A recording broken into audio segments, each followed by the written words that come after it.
Hello friends, स्वागत है आपका ओनली स्टडी ज्ञान में। आज हम इस वीडियो में देखने वाले हैं 12th क्लास ज्योग्राफी में जो बुक 1 है उसका सेकंड चैप्टर विश्व जनसंख्या।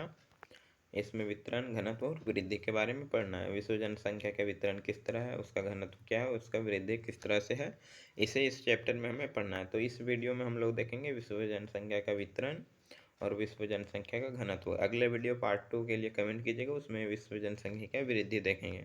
तो सबसे पहले हम लोग देखते हैं जनसंख्या वितरण का पैटर्न क्या है, यानी कि विश्व जनसंख्या का जो वितरण है उसका पैटर्न किस तरह से है पूरा विश्व में।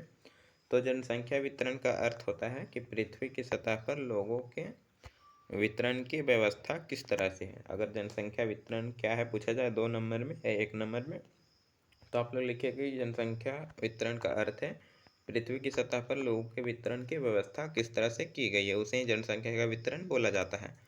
जनसंख्या को समान रूप से वितरित नहीं किया जा सकता है। आप लोग जानते हैं कि जनसंख्या को समान रूप से वितरण नहीं हो सकता जनसंख्या का, क्योंकि दुनिया की जो 90% आबादी है, यानी कि पूरी विश्व की जनसंख्या जो है उसमें अभी लगभग 8 करोड़ इस तरह होगा। तो उसका 90% आबादी जो है वह कुल भूमि का 10% क्षेत्र में निवास करती है। आप सोच सकते हैं कि 10% भूमि में 90% जनसंख्या, और 90% भूमि खाली बच रहा है, उसमें सिर्फ 10% जनसंख्या है। तो दुनिया का 10 सबसे अधिक आबादी वाला जो देश है वह दुनिया के आबादी का 60% योगदान करता है। यानी कि 10 पूरा दुनिया में जो है 10 देशों में 60% जनसंख्या निवास करती है। आप लोग जान लीजिए, फैक्ट है या कुछ अमेजिंग फैक्ट है कि दुनिया में 10 देश सिर्फ हैं जो कि 60% जनसंख्या को अपने अंदर रखी हुई है। इसमें जो है वह 10 में से 6 जो देश है वह एशिया के अंतर्गत है, और एशिया में आप लोग जानते हैं पहले नंबर पे आता है चीन और दूसरे नंबर पर आता है हमारा इंडिया। तो 2 हो गया, इसके अलावा भी और जो है 4 वह एशिया के अंदर ही आते हैं 10 में। आगे देखें हम लोग, अगला स्लाइड देखते हैं। तो अगला इसमें कि जनसंख्या घनत्व देख लेते हैं हम लोग किस तरह से है। जनसंख्या घनत्व क्या है विश्व में, तो प्रति, अब बोलेंगे किसे जनसंख्या घनत्व, तो प्रति इकाई क्षेत्रफल पर निवास करने वाले व्यक्तियों की औसत संख्या को जनसंख्या घनत्व कहते हैं। यानी कि जनसंख्या घनत्व क्या है, तो प्रति व्यक्ति यानी कि 1 किलोमीटर में कितने व्यक्ति निवास करते हैं उसे जनसंख्या घनत्व बोला जाता है। अब वह किस क्षेत्र का निकाल रहे हैं उसका डिपेंड करता है, तो इसे आगे देखेंगे फॉर्मूला भी इसका। तो घनी आबादी वाला अगर क्षेत्र की बात करें जनसंख्या घनत्व के अनुसार विश्व में, तो है उत्तर पूर्वी अमेरिका, उत्तर पश्चिमी यूरोप, दक्षिण और दक्षिणी पूर्वी और दक्षिण पश्चिम या पूर्वी एशिया। अब इसमें बोलेंगे कि भारत क्यों नहीं है, तो भारत में जनसंख्या अधिक है लेकिन क्षेत्रफल में उसका जो है वह प्रति व्यक्ति जो घनत्व होता है वह नहीं है ज़्यादा। कम आबादी वाला क्षेत्र देखें तो इसमें आएगा ध्रुवीय क्षेत्र, जो कि ध्रुव होता है, उत्तरी ध्रुव, दक्षिण ध्रुव और भूमध्य रेखा के बीच वाला क्षेत्र।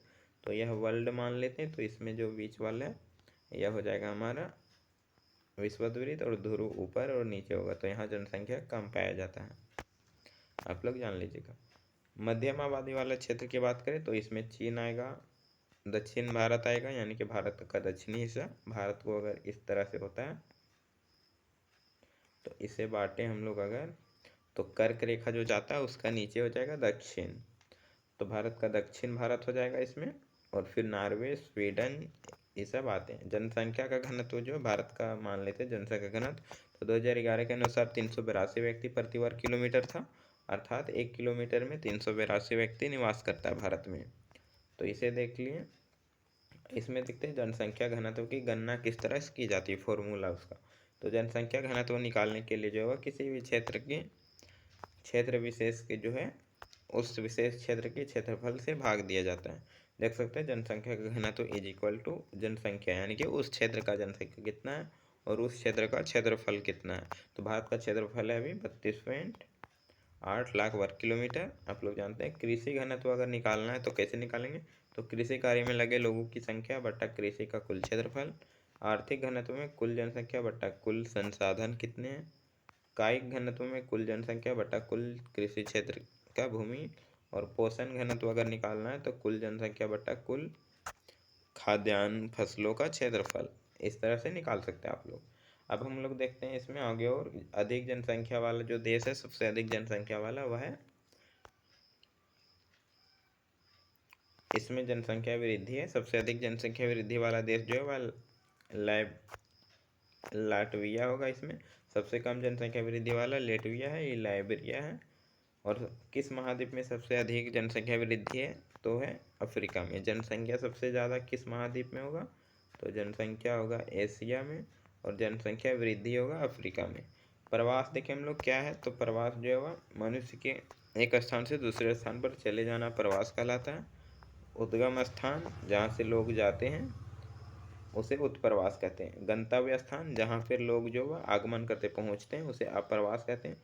अस्थायी प्रवास, अस्थायी और मौसमी तीनों हो सकता है। प्रवास तीन रूप में हो सकता है, अस्थायी, अस्थायी और मौसमी। आप लोग जान लीजिएगा, कोई भी हो सकता है।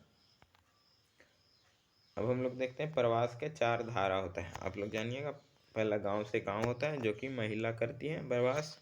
दूसरा गांव से नगर होता है जो कि पुरुष लोग जाते हैं। तीसरा नगर से नगर, और चौथा नगर से गांव। तो चार प्रवास होते हैं।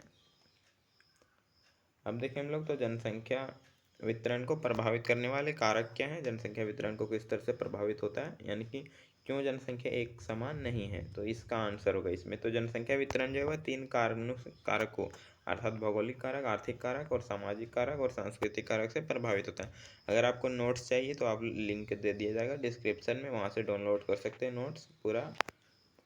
प्राकृतिक कारक में देखें हम लोग, तो इसमें है उच्चावच, यानी कि उबड़ खाबड़ पहाड़ी स्थान पर लोग जो है वह ज़्यादा रहना पसंद नहीं करेंगे, क्योंकि वहाँ ना तो जीवन सरल है और ना ही कृषि आसान है करना।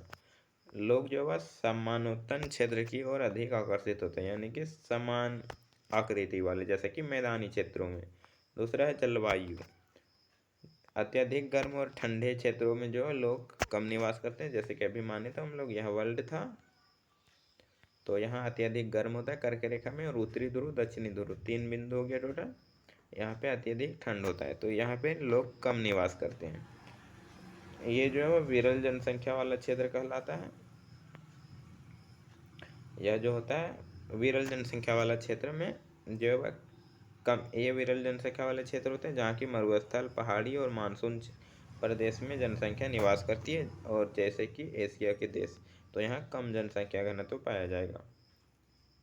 तीसरा है मृदा। मृदा मतलब मिट्टी। उपजाऊ मिट्टी रहेगा तो ज़्यादा जनसंख्या होगा, अगर उपजाऊ मिट्टी नहीं रहेगा तो जनसंख्या कम होगा। तो लोग हमेशा मृदा उपजाऊ जहाँ होता है वहीं पर निवास करने की कोशिश करते हैं। चौथा है जल की उपलब्धता, तो जल ही जीवन है कहा भी जाता है, अतः लोग जो है ऐसी जगह बसना पसंद करते हैं जहाँ की आसानी से जल उपलब्ध हो जाता है और कृषि करने में आसानी होती है, पानी उद्योग स्थापित करने में आसानी होती है, पानी पीने में पानी की कमी नहीं होना चाहिए। पांचवा इसमें वनस्पति, यानी कि अत्यधिक जो है वह घने वनों के कारण ही जनसंख्या अधिक जो वह नहीं हो पाती है, क्यों, लेकिन जो वह कोनधारी वनों की आर्थिक उपयोगिता अधिक होती है, इसलिए लोग जो है उन्हें काटने के लिए वहाँ बसते हैं। आगे देखिए दूसरा, तो दूसरा है आर्थिक कारक। इसमें पहला औद्योगिकरण, तो जिन क्षेत्रों में उद्योग अधिक होते हैं या फिर उद्योग की स्थापना होने की संभावना होती है वहाँ पे लोग ज़्यादा रहने की पसंद करते हैं, क्योंकि रोजगार उन्हें मिलता है। दूसरा नगरीकरण, तो लोग जो है नगरीय क्षेत्र में अधिक बसते हैं क्योंकि वहाँ स्वास्थ्य सुविधा, शिक्षक सुविधा अधिक होती है। तीसरा है खनिज, तो खनिज जो है जिन क्षेत्रों में खनिज अधिक पाया जाता है वहाँ पे खनन कार्य अधिक होता है, इसलिए वहाँ रोजगार भी उपलब्ध होता है, इसलिए वहाँ पे लोग अधिक रहने की कोशिश करते हैं। तीसरा धार्मिक एवं सांस्कृतिक कारक। धार्मिक में पहला धार्मिक कारक, तो इसमें जो है धार्मिक कारणों से लोग जो है अपने देश को छोड़ने के लिए मजबूर हो जाते हैं। दूसरे विश्व युद्ध के दौरान जो है यहूदियों को यूरोप छोड़कर रेगिस्तानी क्षेत्र में नया डेजराइल बसाना पड़ा था, यानी कि नया क्षेत्र। इस प्रकार जो है दक्षिण अफ्रीका में रंगभेद नीति भी हुआ था, गोरे और कालों के लेकर वहाँ पे जनसंख्या का वितरण प्रभावित हुआ था। राजनीतिक कारण देखें क्या है, तो किसी भी देश में गृह युद्ध, अशांति आदि के कारण जनसंख्या वितरण पर प्रभाव पड़ता है। उदाहरण के लिए फारस की खाड़ी का युद्ध, श्रीलंका में जातीय संघर्ष के कारण जो है जनसंख्या का पलायन हुआ, यानी कि प्रवास होता है। तो वीडियो अच्छा लगा लाइक कमेंट, तो चैनल को सब्सक्राइब कीजिएगा और कमेंट कीजिएगा पार्ट 2, जिसमें कि जनसंख्या वृद्धि के बारे में देखें हम लोग कि कितने देश कितने समय में कितना जनसंख्या वृद्धि हुआ, अभी टोटल कितना जनसंख्या है भारत में और विश्व में, दोनों की तुलना करेंगे इस वीडियो में। तो आप लोग ज़रूर कमेंट कीजिएगा, और नोट्स के लिए आप लोग वेबसाइट पर जा सकते हैं